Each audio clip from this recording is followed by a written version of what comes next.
હા દીકરી, હું.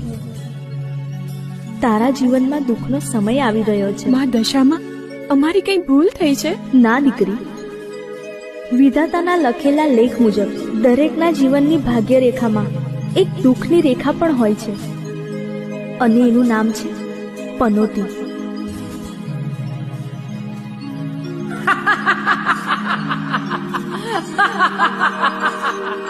માં, એમાંથી બચવાનો કોઈ માર્ગ બતાવો. પનોતીનું પહેલું પગલું તારા પતિના જીવનમાં પડે એ પહેલા તને માર્ગ બતાવવા આવી છું દીકરી. હા માં, હા.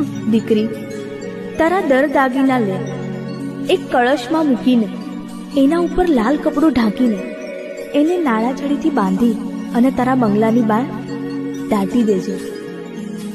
અને બીજો માર્ગ એ છે, તારા ઘરમાં જે સોનાની લગડીઓ છે એ ગાયના છાણમાં મૂકી એના છાણા થાપજે.